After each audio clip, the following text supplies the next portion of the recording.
Nick wants to tell us a little bit about a limp pod. Is that correct, Mr. Nick? Hello.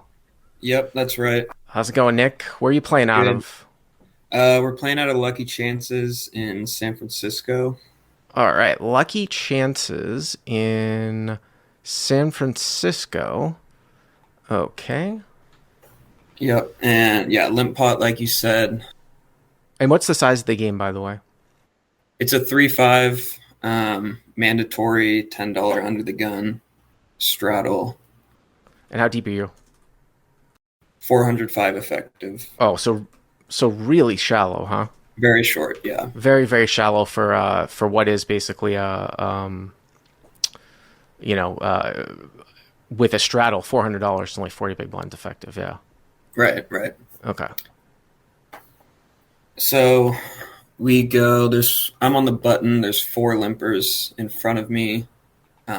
Plus one, MP1, MP3, and cutoff all limp for 10. So four limpers, okay, all limp. And where are All you? limp for 10. I'm on the button and I've got five of hearts, three of hearts, Okay, and I overlimp here. over limp. So four limpers, and you over limp here with 5-3 of hearts, and that's kind of interesting because, well, I mean, it is a heavily dropped game. I always talk about that, right? It's a heavily dropped game at Lucky Chances. Here's the thing, man. Even with four limpers in front, because of the huge drop here and the low card value, and you're not that deep, I think this is just a fold. I mean, if you were deeper, like maybe over 100 big blinds, maybe I can get on board with it, and then it just gets better and better if there's no rake. But this is a stretch with this really sort of bad setup where you're so shallow in a heavily raked game. So I would pitch this hand maybe over limp 5-4 suited, something like that. But Right, right. And yeah, I almost always am going to fold here. There's the three most passive players at the table are all in the blinds, so I'm pretty confident that I'm going to see a flop here. But yeah, I do agree with you. and the blinds and the straddle complete or what? So small blind folds, big blind calls, and straddle checks the All option. right, so small blind folds, big blind, and straddle call, and we're off what, like 7 ways or something? Yeah, set seven ways, about $65 in the pot after the rake. Okay. So flop comes out, king of diamonds, five of spades, three of diamonds. King of diamonds, five of spades, three of diamonds. So you flop bottom two, and it's a two flush board, right? Two flush draw Yep, board. Okay. yep. So big blind is going to lead out here for 45. So it leads for 45. Pretty large first to act, right? Yeah. Okay. Everybody folds, gets back to me, and I make the call here. Now, why did you just call? I think big blind, I was thinking he's either got a flush draw or a king here almost always. Okay. And kind of with the stack size, looking back on it, I definitely feel like the check raise is the best option here. You mean the raise in Or position? yeah, just the raise. Yeah, Raise raise in it. position. Right. I mean, here's the thing. So if he's got a king or a flush draw, or, God forbid, if he's got kings up, what are you going to do? I mean, you're just so shallow, right? Right. There's a couple things, reason why I would raise here. You don't have to go super large, but you could make it like 110. A king or a flush draw aren't folding. And you're not automatically going to get a bet out here on the turn. So I don't really see what calling really does all that much. And then you actually might get some scare cards. I mean, the worst case scenario here is if a guy is like leading out with the king and would get it in with you at some point, and then like some sort of six of diamonds rolls off, or the deuce of diamonds rolls off, or something like that. I would just make it like 110, 100 to 110. It's interesting because you don't really need to build the pot up all that much to get it in, but it's still probably a little bit more efficient to do it in that manner. But hero calls, and now looks like the pot's like 155, right? Something like Yeah, that. that's right. Okay. Yeah.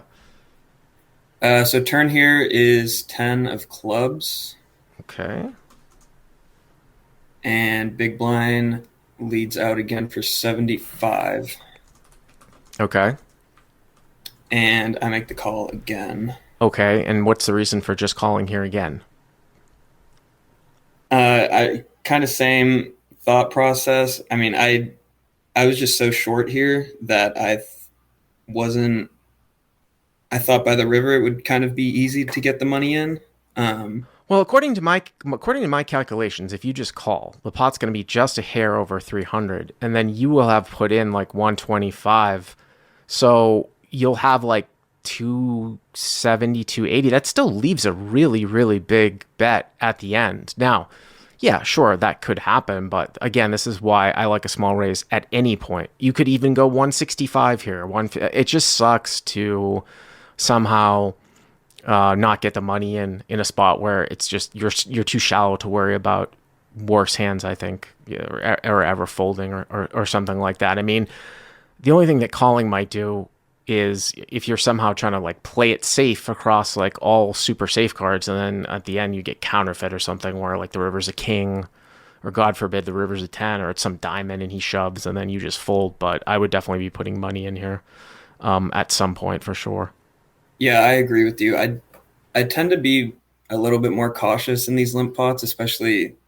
I mean, we're 7 ways here. I just see so many weird things happening in these, like especially multi-way limp pots that. Yeah, but it's not multi-way post flop though. I Right. mean that's the thing. He bet into everybody folded, so I just at a 40 big blinds, the way the guys play this game, like I'm just personally, this is why I'm coming at this hand like this. Like I'm never folding, right? Like on the Right. I, flop or on the I agree turn. with So you. I'm just trying to get as much money in as possible. But okay, so Hero calls again. And now the pot here is 305. And like I said, Hero's got maybe like 275 Yeah, left, something like that. 275 Okay. left. Yeah. Yep. So river, 9 of diamonds. Oh, okay. So front door diamonds come in. So that's not good in the sense that here's the thing. I don't even remember exactly what was going to happen because I remember we had tried to get you on last week. So it's been a couple weeks since I looked this email. I think you're right on in the sense of what this flop leading range is here, which is going to be like a king, right? Or diamonds. So, if he comes out and jams for like 275 here at the end, I would, it would suck. I'd have a hard time actually calling because I don't think that like king, queen, king, jack is going to do that when you're the one that looks like you have diamonds. Now, if he checks to you, that's another interesting one too, where I might, here's the thing. Like if it was a total brick on the river and he checked to you, then I would just make it look like I had a diamond draw and go all in and hope to get called by a king. Now that the diamond comes, if he checks to you, you might value own yourself against hands that you had lost to, like king 10, king 9, whatever it is. And then it might warrant a slightly smaller bet on the river because it really looks like you have diamonds. So it's a bad card for two reasons. Number one, you might be beat. Number two, if you're not, you don't get the same type of calling range that you would have had. Right. I agree with you. And I didn't like the card originally, obviously because the diamonds come in. My thought process was, yeah, if he jammed, I would probably fold since this guy's a little bit more on the passive side, and he, I don't think he's just going to jam a king like that when the diamond comes on the river, but he does end up checking to me. Interesting. Okay. So big blind checks, and now this is where I was talking about where you've got 275 left. So I think that jamming here is probably two in between. I think it's too optimistic to think you're going to get called by just a king because you look like you have diamonds so much. But I might make like a bet of like 100 here. So that's the whole thing about like river equation. Like, you need to get called more than 50% of the time here, in order for this to be a value bet. So you can see the frequency of you getting called by worse here, the smaller that you bet. So if you were to go all in for 275, I think you break the equation. I don't think you would get called all that much by a hand that you beat more than 50% of the time, but the smaller you go, the more you will. So I would probably bet something like 100 here. Right, and that's what I was thinking. My thought process was if I jam, I think he just folds a king Mm-hmm. almost always. Mm-hmm. And if I go like 100 or something and he check jams on me, I'm kind of thinking there's almost no way I'm good if he jams on me there. And it's going to be 175 for me to call in a pot of almost 700. So What is he going to check jam on you with, though? Like the plays this diamonds. with? Okay. So, I mean, I honestly, I could bet 100 and fold to 200 more or to 175 more, or bet 75. Bet some amount where you don't necessarily get pot stuck, but that's not even the most important thing that I'm thinking about here. It would just be bizarre for someone to go bet check when they make diamonds at the end when it's going to get checked back so much. It's I don't know. It would be very very unlikely to the point where I'm barely even thinking about it. What did you end up doing?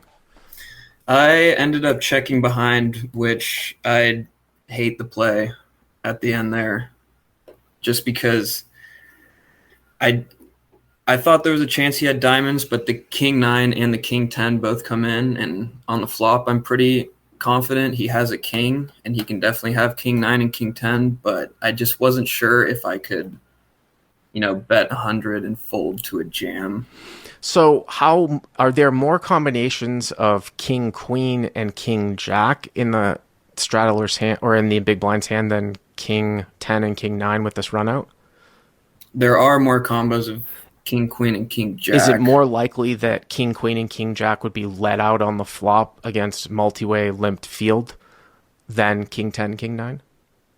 I would say so, yes. Think you're getting to where what I was getting to what I'm trying to tell you here in my answer. So But does king jack or king queen jam the river to $100 bet? no, it doesn't. Okay. So why are we concerned about it? Why are we concerned about getting jammed on?